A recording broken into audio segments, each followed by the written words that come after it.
नवरात्रि चल रहे थे और मेरे घर में कुछ नहीं था। मैं मज़दूरी करता था और उन दिनों मज़दूरी भी नहीं लग रही थी। मेरी बेटियां और मेरी पत्नी सूखी रोटी और पानी से व्रत रख लिया करती थी। कुछ दिनों से ऐसा होने लगा कि हमारे घर में नए नए पकवान बनते। मैंने अपनी पत्नी से पूछा तो कहने लगी कोई भगवान का भक्त है आकर दे जाता है। मुझे दाल में कुछ काला सा लगा। एक दिन जब मैं काम से जल्दी वापस आया, ये देखकर मेरे पैरों तले से ज़मीन निकल गई कि मेरी पत्नी और मेरी बेटियां। ये था कहानी का शीर्षक। अब सुनिए मेरी पूरी कहानी। ये गर्मियों के दिन थे और नवरात्रि शुरू होने वाले थे। मैं तपती धूप में मजदूरी करता और शाम में जो पैसे मिलते उनसे अपनी बेटियों और अपनी पत्नी के लिए कुछ न कुछ सामान लेकर घर चला जाता। मेरी 3 बेटियां थी और एक ही बेटा था जो सबसे छोटा था। मैं सुबह पूजा पाठ करके पानी पी लेता था, उसके बाद ही मैं कोई और मजदूरी ढूंढने निकल पड़ता।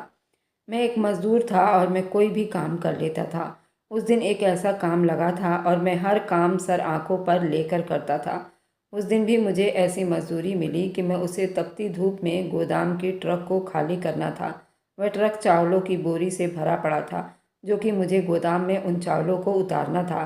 पीठ पर लादकर एक जगह से दूसरी जगह ले जाकर रख रहा था। सारा दिन व्रत के साथ साथ उन बोरियों को उठाता रहा और शाम हुई तो मालिक ने मेरे हाथ पर 1,000 रुपये दिए। मैंने उस 1,000 रुपये को देखा और दिल में भगवान से धन्यवाद की। ये इतनी कीमत तो नहीं थी जितना मैंने काम किया था, लेकिन फिर भी ये कुछ तो था। उनसे मेरे बच्चों के लिए कुछ तो आ जाता। मैं खुशी खुशी 1,000 का नोट लिया और अपनी जेब में रख लिया। वापसी पर मुझे बहुत कुछ लेना था। घर में आटा भी ख़त्म था, मुझे आटा लेना था। चीनी ख़त्म थी, चीनी भी लेनी थी। ज़रूरत के कई चीज़ें जो किचन में मौजूद नहीं थी मेरे किचन में ख़त्म हो चुकी थी। अब सिर्फ यही पैसे थे और मैं इन पैसों से सारे सामान खरीद सकता था। उम्मीद यही था। मैंने 2 किलो आटा लिया, बाकी पैसे थोड़ा थोड़ा करके घर का सारा सामान मैंने कुछ न कुछ सौदा ले लिया था। सामान इतना 2 दिन आराम से कट जाते। कितने दिन हो गए थे मैंने अपने बच्चों को कुछ नहीं खिलाया था। मजदूरी जो नहीं मिली थी, तपती धूप में सारा दिन इधर से उधर मारा मारा फिरता, लेकिन मुझे कोई मजदूरी ना देता। व्रत की वजह से सब लोग व्रत रखकर अपने अपने घरों में आराम करते थे। किसी ने भी अपने आस पड़ोस में कोई नज़र ना डाली थी कि यहाँ पर कोई भूखा भी रह सकता है। किसी के घर में व्रत के लिए भरपूर खाना भी नहीं है, सिर्फ पानी और सूखी रोटी के सिवा कुछ न हुआ। ऐसे घरों में एक घर मेरा भी था। मेरे आसपास के सारे घरों में अच्छे खाने, अच्छे पकवान बनते थे, मेवा भी रखे जाते। एक मेरे बच्चे थे जो सूखी रोटी और एक गिलास पानी से बिता रहे थे। आस पड़ोस के सारे हिंदू भाई भी अच्छे पैसे वाले लोग थे, हमसे दूर दूर रहा करते थे। किसी ने कभी हमसे इस बारे में कुछ नहीं पूछा था क्योंकि वे लोग अच्छी नौकरियां कर रहे थे, उनके बच्चे अच्छे स्कूलों में जाते थे। वे लोग अपने आप में ही मगन रहते थे। वे लोग कभी नहीं पूछते थे कि तुम लोगों के घर कुछ खाने के लिए है या नहीं। लेकिन मेरी गरीबी ये गवारा नहीं करती थी कि मैं किसी से जाकर मांगूं। मैं तो अपनी मजदूरी करता अपने बच्चों को खिलाता था, लेकिन भगवान के भक्तों के दिल में इतना डर नहीं महसूस हुआ कि वह इस चिलचिलाती गर्मी में हमारा ख्याल कर लेते। मैंने हिम्मत ना हारी। अपने बच्चों को भूखा पेट रखना मेरे लिए बहुत मुश्किल था, इसलिए मैं व्रत रखकर भी घर से कमाने निकल पड़ता था। पहले कुछ दिन तो मुझे कोई मजदूरी ना मिली, लेकिन फिर एक दिन भगवान की कृपा ऐसी हुई कि मुझे एक जगह मजदूरी मिल गई। ये मजदूरी ऐसी थी कि मैं उन बोरियों को गोदाम में पीठ पर लाद कर दूसरी जगह रख देता। सारा दिन ये मेहनत भरा काम करता रहा। ऊपर से तपती धूप भी, गर्मी बहुत ज़्यादा थी। पंखे के आगे बैठने का कोई मतलब ही नहीं था। जरा सा बैठ जाता तो ठेकेदार उल्टी सीधी बातें सुना देता। मैंने जैसे तैसे सारा दिन लगाकर मेहनत मजदूरी की और फिर शाम को 1,000 मेरे हाथ पर आ गया। उससे मैंने कुछ चीज़ें खरीदी, लेकिन इस महंगाई के दौर में आखिरकार इस 1,000 रुपये से क्या होगा। मेरे घर का राशन ख़त्म था। मैंने जैसे ही घर में दाखिल हुआ, मेरी पत्नी, मेरी बेटियां, मेरा बेटा एक चारपाई पर बैठे थे। उन सबके सामने वही सूखी रोटी रखी थी। ये रोटी 3 दिन की बासी थी और सबकी सब सूख चुकी थी। पिछले 5 दिन से हम लोग पूजा पाठ कर लेते और पानी पी लेते। हमारे पास पैसे नहीं थे कि हम फल खा पाते। पत्नी और मैं तो 9 दिन का उपवास रख रहे थे। कई दिनों से हम ऐसे ही पूरा व्रत कर रहे थे। मुझे अपने बच्चों की ऐसी हालत पर बहुत तरस आता था, लेकिन आज भी घर में कुछ खाने के लिए नहीं पका था। मेरे हाथ में सामान देखकर बच्चे बहुत खुश हुए, लेकिन आज भी तो सामान कुछ न कुछ पकाना था। मेरी पत्नी ने कहा कि बस जोत बत्ती करने के बाद मैं खाना बना लेती हूँ, आज कुछ न कुछ पका लेंगे। मेरे बच्चे भी भूखे थे, उन्होंने भी चुप से उस सूखी रोटी और पानी से अपने भूख की आग को मिटाया था। वह इसलिए खुश थे क्योंकि कल के लिए उनके पास खाने के लिए कुछ न कुछ तो मौजूद था। उनकी आंखों में कल के खाने के लिए चाहत मैं गौर से देख सकता था। मैं अपने दिल में बहुत शर्मिंदा रहता था। लोग मंदिरों पर नवरात्रे में ऐसे ही फल चढ़ा दिया करते थे। पूजा करने के बाद लोग गाय के लिए न जाने कितने पकवान बनाकर सड़कों पर फेंक देते थे। लेकिन बगल में ही पड़ोस भूखे हैं, उनके बच्चे भूखे हैं, उनसे कोई लेना देना नहीं। लोग यूं ही बाहर सड़कों पर पीपल के पेड़ों पर शिवलिंग पर लोग दूध चढ़ा देते हैं, वहां से गरीब गुरबा बच्चे उठाकर खाते हैं। मेरे बच्चे उठाकर ऐसे ही खा लेते। क्या उन्हें गरीबों की मदद करने में शर्म आती है, या कोई भगवान मना करता है? ईश्वर ऐसे लोगों को धन दौलत देता है और उनके मन को जांचता है। वे ना समझ लोग इस तरह करते हैं। गरीब हो या अमीर, सबके मन में भगवान बसते हैं। तो क्या वह गरीब लोगों को खिलाकर खुश नहीं होते? ऐसे श्रद्धालु को देखकर मेरा मन जल उठता। हे भगवान, मुझे भी तो इतना काबिल बना दे ताकि मैं अपने बच्चों का पेट भर सकूं। मैं अपने बच्चों के लिए ये फ्रूट नहीं ले सकता। लोग इतना बाहर सड़कों पर नुकसान कर देते हैं, पैरों के नीचे कुचले जाते हैं, और कहीं भूखे बच्चे इन्हें देखकर तरस जाते हैं, दूधों के लिए तड़प जाते हैं। ये लोगों का कैसा पूजा पाठ है? मैं अपने बच्चों के लिए फ्रूट लेकर नहीं जा सकता था, मेरी जेब इसकी परमिशन नहीं देती थी। मैंने कल के लिए भी अपने मालिक से कह दिया था कि मुझे कल भी काम दे दे, ताकि मैं अपने बच्चों के लिए कुछ तो कर सकूं, कुछ तो घर में ला सकूं। उस दिन भी मैंने अपने पैसों को देखा और फिर अपने घर के बारे में सोचा। फल तो फिर भी आते रहेंगे, कोई बात नहीं, लेकिन मुझे अपने बच्चों का पेट पालने के लिए भी अभी सिर्फ इतना सौदा लेकर घर जाना था कि वह एक दिन तो सुख का सांस ले सकें। उस दिन तो मजदूरी मिल गई थी। उसके बाद मैं नहीं जानता था कितने दिन तक मुझे मजदूरी नहीं मिलेगी। उसके बाद भी मुझे 5 दिन तक मजदूरी नहीं मिली। एक बार फिर से मेरे घर में जो दिन का राशन था वह भी खत्म हो गया था। एक बार फिर से मेरे बच्चे भूखे पेट रहने लगे। हम भूख से बेहाल रहने लगे। नवरात्रि भी चल रहे थे। मुझे घुटन महसूस हो रही थी। अपने बच्चों को यूं पानी और सूखी रोटी या फिर इस तरह तड़पते देखकर मेरा दिल खून के आंसू रोता था। मेरा कलेजा कट कर रह जाता। खुद तो पानी पीकर पूरा दिन सह लेता, पूजा पाठ बराबर करता, भगवान से प्रार्थना करता, कोई ऐसा काम दे, कोई ऐसा बंदोबस्त कर दे कि मैं अपने बच्चों को अपनी मेहनत की रोटी कमा कर खिला सकूं। और कुछ दिन बाद मुझे फिर से उसी मालिक ने काम देना शुरू कर दिया। उस दिन मालिक ने मुझे कॉल की, तुम जल्दी से आओ, तुम्हारे लिए काम है। मैं जल्दी से भागता हुआ चला गया। उसके बाद मैं उसके पास चला जाया करता था। काम होता तो वो मुझे काम दे देता, ना होता तो मैं इधर उधर फिरने लग जाता, शायद कहीं और काम मिल जाए। उस दिन मुझे मालिक ने बुलाया और मैं काम पर चला गया। जब मैं वापस आया, और आज मैं काम पर से भी जल्दी वापस आ गया था, क्योंकि मैं चाहता था आज मेरे बच्चे सही से पेट भरकर खाना खाएं। लेकिन फिर भी आज मुझे पहुंचते पहुंचते शाम की जोत बत्ती का टाइम होने लगा था। मैं जब भी घर पहुंचता था, शाम की जोत बत्ती का टाइम हो जाता था। मैं एक बार फिर से अपने हालत से शर्मिंदा हो गया कि आज कितनी कोशिश करता रहा कि जल्दी से घर चला जाऊं, बच्चों को पेट भर के खाना खिला सकूं, लेकिन ऐसा मुमकिन ना हो पाया था। मैंने जैसे तैसे अंदर दाखिल हुआ, देखा मेरे बच्चे चारपाई पर बैठे थे। उनके सामने एक मेज़ रखी थी। मेज़ पर तरह तरह के फल मौजूद थे और बहुत ज़्यादा खाने की अलग अलग वैरायटी थी। ये देखकर मैं हैरान रह गया। मेरे हाथ में जो राशन था वहीं साइड में रख दिया और हैरान परेशान था, भागता हुआ यहाँ तक आया। मेरी बेटियाँ मुझे देखकर उठ खड़ी हुईं। मेरी पत्नी किचन से पानी लेकर आ रही थी, वह भी मुझे देखकर रुक सी गई। मैंने कहा, ये सब कुछ कहाँ से लाई हो? घर में तो कुछ भी नहीं था सिवाय सूखी रोटी के। तो वह कहने लगी, पड़ोस में किसी ने भंडारा करवाया था, उन्होंने कुछ हमारे घर भी भेज दिया है और इतना सारा खाना वहीं से आया है। आज हमारे बच्चे पानी और सूखी रोटी नहीं खा पाएंगे। मेरी पत्नी ये कहकर मुस्कुराती हुई एक चारपाई पर बैठ गई। मैंने भगवान का बहुत धन्यवाद किया और यहाँ पर खाने के लिए बैठ गया। आज शाम को खाने में ये टेबल भरी पड़ी थी और मेरे दिल को ठंडक पहुँचने लगी थी, लेकिन मेरी आंखों में आंसू बहने लगे। मैं तो अपने बच्चों के लिए कुछ न कर पाया था। खैर, अब तो मुझे थोड़ा तसल्ली था कि अब मेरे बच्चे भूखे नहीं सोएंगे, और मैं भी वहाँ से काम करके 2 दिन के राशन का इंतजाम कर चुका था। अब आगे भी भगवान मालिक था और ठेकेदार ने भी कह दिया था कि मुझे ज़रूर काम देगा।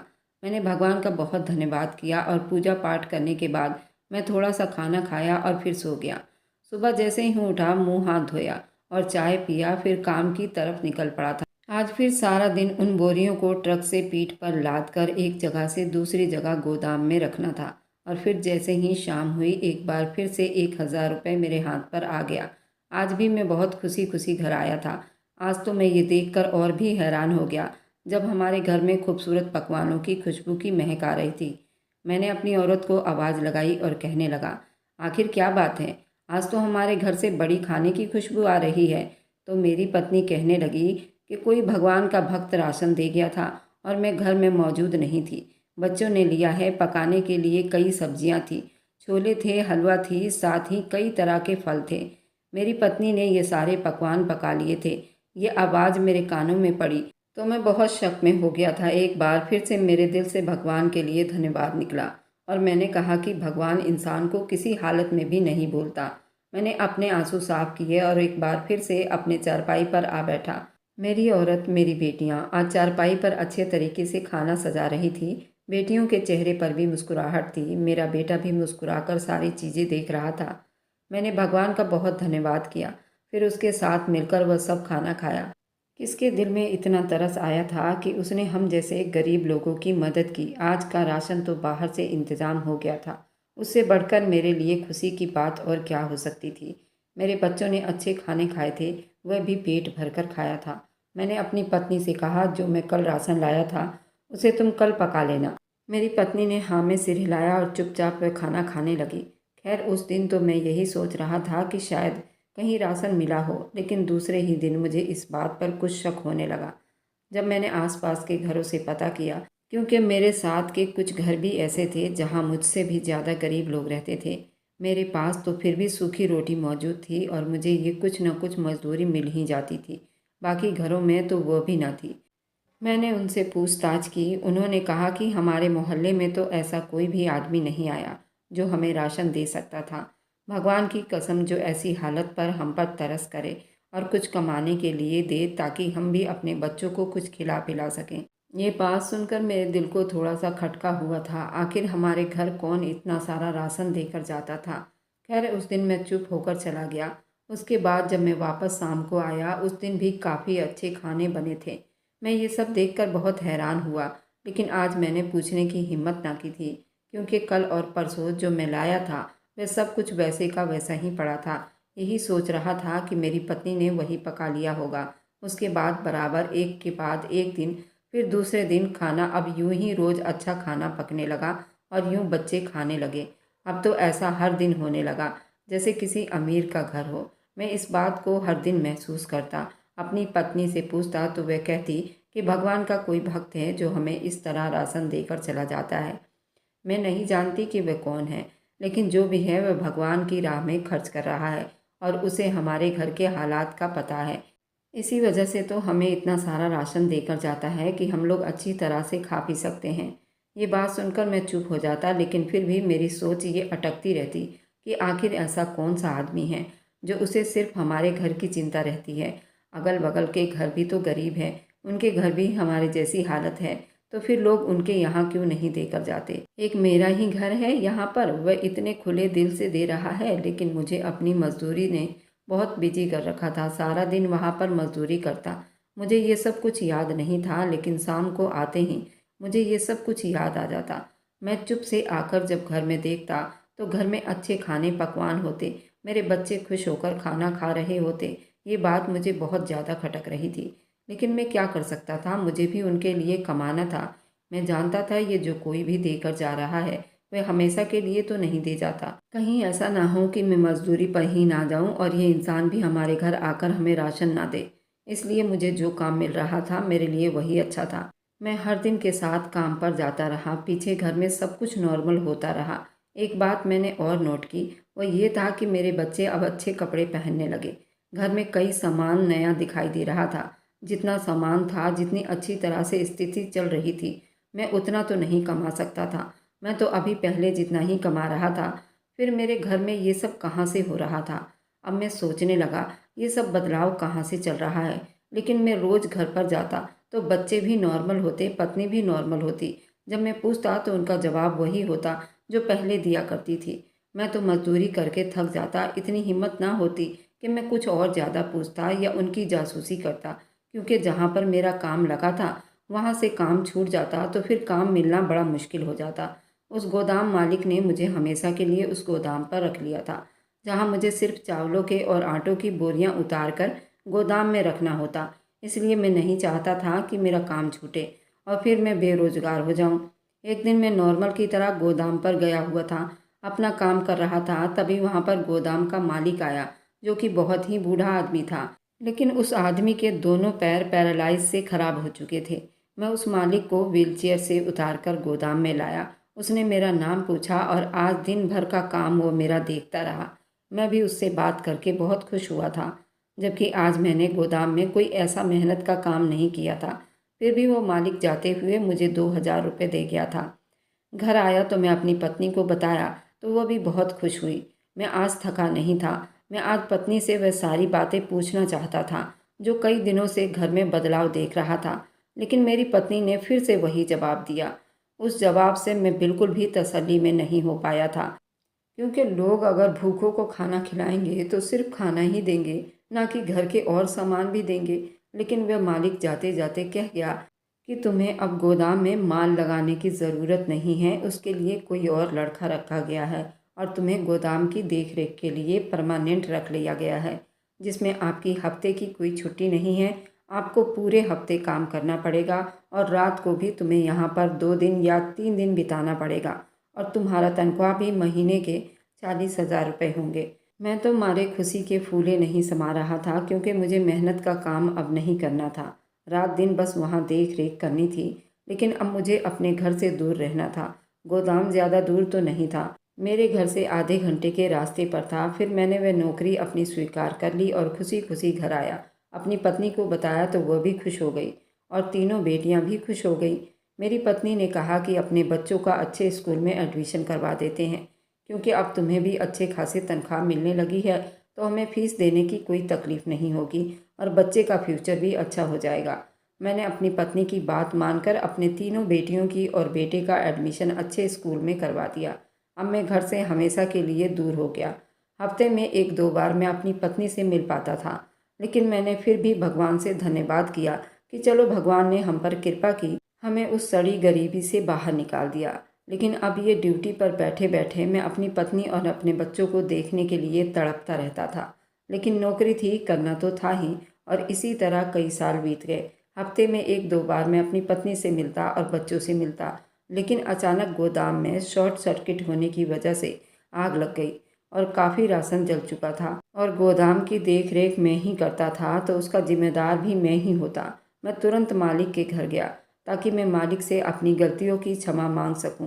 वहां जाते ही जब ड्राइवर ने गाड़ी बंगले के अंदर किया और जैसे ही मैं गाड़ी से नीचे उतरा, मेरी नज़र मेरी पत्नी पर पड़ी तो मेरे पैरों तले से ज़मीन निकल गई। मेघा मुझे देखकर बुरी तरह से घबरा गई थी, क्योंकि मेघा अब सामने खड़ी थी। वह अब किसी तरह भी झूठ नहीं बोल सकती थी। मैं खड़े उसे कितनी देर तक देखता रहा। मेघा, तुम आधी रात को मालिक के घर पर क्या कर रही हो? और तुमने तो कभी ऐसा कुछ बताया ही नहीं। तुम यहाँ क्या कर रही हो? जल्दी बताओ, नहीं तो मेरा सर चकरा रहा है। मैं पहले ही गोदाम में आग लगने की वजह से परेशान हूँ और तुम्हें यहाँ देख कर तो मेरी परेशानी 4 गुनी दुगनी हो गई है। मेघा जल्दी ही मेरे पैरों में गिर गई और कहने लगी, मुझे माफ़ कर दो, ये सिर्फ गरीबी की वजह से हुआ है। मैं मालिक के घर पर काम करती थी। मालिक ने मेरी ईमानदारी और मेरा काम देखकर उन्होंने मुझे शादी की फरमाइश कर दी। मालिक के आगे पीछे कोई नहीं था, वह करोड़पति हैं। उनकी उम्र भी काफ़ी है। मालिक ने मुझसे कहा कि तुम एक अच्छी औरत हो और गरीब भी हो। अगर मुझे कुछ हो गया तो इसके आगे तुम सब कुछ संभाल लोगी और ये दौलत भी मेरे मरने के बाद तुम्हारा हो जाएगा। मुझे मालिक का प्रपोजल ज़रा भी बुरा नहीं लगा, क्योंकि हमारे हालात बहुत ख़राब चल रहे थे। मैंने 2 दिन तक इस बारे में सोचा और फिर मैंने मालिक से शादी कर ली और मैंने ही तुम्हें वहाँ गोदाम में देख रेख की नौकरी लगवाई थी। मालिक सब कुछ जानते हैं कि तुम मेरे पति हो। उन्होंने तुम्हें घर से दूर रहने के लिए तुम्हें दिन रात की नौकरी लगा दी ताकि तुम घर से दूर हो जाओ। मुझसे कोई सवाल ना करो। मैं भी ये भगवान का आशीर्वाद समझकर उनका प्रपोजल स्वीकार कर लिया था। मालिक एक बहुत अच्छे इंसान हैं। वे गरीबों की भी मदद करते हैं। मैं तो मेघा को देखकर बिल्कुल सुन खड़ा रह गया। मेघा दौड़कर अंदर गई। उसने कहा कि मालिक गोदाम में शॉर्ट सर्किट की वजह से आग लग गई है और आज मेरे पति को वह सारी असलियत भी पता चल गई है, क्योंकि वे तुम्हारे घर चले आए हैं। गोदाम में आग तो बुझाई जा चुकी थी, लेकिन मेरे दिल में जो आग जल रही थी मैं उसका क्या करता। मेरी पत्नी गरीबी की वजह से मुझसे दूर हो गई। उसने जो कुछ भी किया था वो पेट की आग बुझाने के लिए किया था। लेकिन मैं आज इतना शर्मिंदा था कि मैं अपनी नज़रें नहीं उठा पा रहा था। मैं तुरंत गोदाम पर चला आया। मैं मालिक के हैसियत का नहीं था। मैं उन पर केस नहीं कर सकता था। मालिक का भी उम्र ज़्यादा था। मैं उनसे कभी नहीं जीत सकता। लेकिन मैं अपनी मोहब्बत से हार गया था। अगर पत्नी मुझसे प्यार करती तो वह यूँ भूखे पेट भी कपड़ा बांध कर रह लेती, लेकिन बाहर ना कमाने जाती। लेकिन प्यार का और पेट का कोई आपस में संबंध नहीं। पेट में आग लगती है तो वह सब कुछ आदमी कर गुजरता है जो वह करने का सपने में भी नहीं सोच सकता। और शायद यही मेरी पत्नी ने किया था। अब आप लोग बताइए, क्या मैं अपनी पत्नी को माफ़ कर सकता हूँ? मुझे दौलत की लालच नहीं, मुझे अपनी पत्नी से बहुत प्यार था। मुझे अपने घर गए हुए कम से कम 5-6 साल हो गए। मेरी पत्नी और मालिक कई बार आए, मुझसे माफ़ी भी मांग चुका है। उसने कहा कि अगर आदमी 2 पत्नी रख सकता है तो पत्नी को कोई ऐतराज़ नहीं होता। और आज के समाज में ये बहुत तेज़ी से चल रहा है। वही समाज कहता है कि कोई बात नहीं, पति है, शादी कर लिया तो क्या हो गया, तुम भी एडजस्ट कर लो। और अगर एक औरत ने मजबूरी में अपने पेट की आग बुझाने के लिए शादी कर ली तो क्या इसे ज़माना स्वीकार करेगा? क्योंकि मेघा एक बहुत अच्छी औरत है। मैंने मेघा की आंखों में कभी लालच नहीं देखा, लेकिन मजबूरी ज़रूर देखा है, जिसकी वजह से मेघा ने मुझसे शादी की। और आज भी वो पूरी ईमानदारी के साथ अपना रिश्ता निभा रही है। और वह तुम्हें भी प्यार करती है और वह अपने बच्चों को भी प्यार करती है। तो क्या तुम फिर भी मेघा को माफ़ नहीं करोगे? तुम चाहो तो मेरे घर में एक साथ रह सकते हो, लेकिन मेरा ज़मीर गवारा नहीं करता कि मैं मालिक के घर में जाकर रहूं और अपने आंखों के सामने अपने पत्नी को दूसरों के आगे मंडराता देखूं। मैं ये कभी नहीं कर सकता। मैं आप लोगों से पूछता हूँ, अगर आप मेरी जगह होते तो क्या करते? आप लोग मुझसे कोई अच्छी सलाह दीजिए ताकि मैं अपने आगे की जीवन अच्छे से जी सकूं। मेरा हर दिन एक लाश की तरह बीतता है। मैं ज़िंदा तो हूँ पर मुझे ज़रा भी जीने की इच्छा नहीं। मेरे बच्चे भी मुझसे बहुत प्यार करते हैं, वह भी मुझसे मिलने आते हैं। मेरी तीनों बेटियां जॉब कर रही हैं, बेटा भी पढ़ाई कर रहा है। अब हमारे घर में गरीबी तो कोसों दूर है, लेकिन आपस में मोहब्बत कहीं खो गई है। आप लोग बताइए मुझे क्या करना चाहिए? मैं बहुत परेशान हूँ। मैं रोज़ पल पल मरता हूँ। और मेरी वीडियो जहाँ कहीं से भी आप लोग देखते हैं, कमेंट में अपने शहर और राज्य का नाम ज़रूर बताइए। मुझे आप लोगों के कमेंट पढ़ने में बहुत आनंद आता है। और उन सभी का मैं बहुत बहुत धन्यवाद करना चाहती हूँ जो लोग मेरी वीडियो को देखते हैं और लाइक करते हैं और शेयर करते हैं। अगर आपको आज की कहानी पसंद आई है तो वीडियो को ज़रूर लाइक कीजिएगा और अपने दोस्तों के साथ शेयर भी कीजिएगा। और हाँ, अगर आपने अभी तक हमारे चैनल को सब्सक्राइब नहीं किया है तो ज़रूर सब्सक्राइब कर लें। मिलते हैं हम अपनी कल की एक और नई दिलचस्प कहानी के साथ। मुझ पर सदा अपना प्यार और स्नेह बनाए रखें। सभी को मेरा प्यार भरा नमस्कार। दोस्तों, खुश रहें, स्वस्थ रहें, मस्त रहें।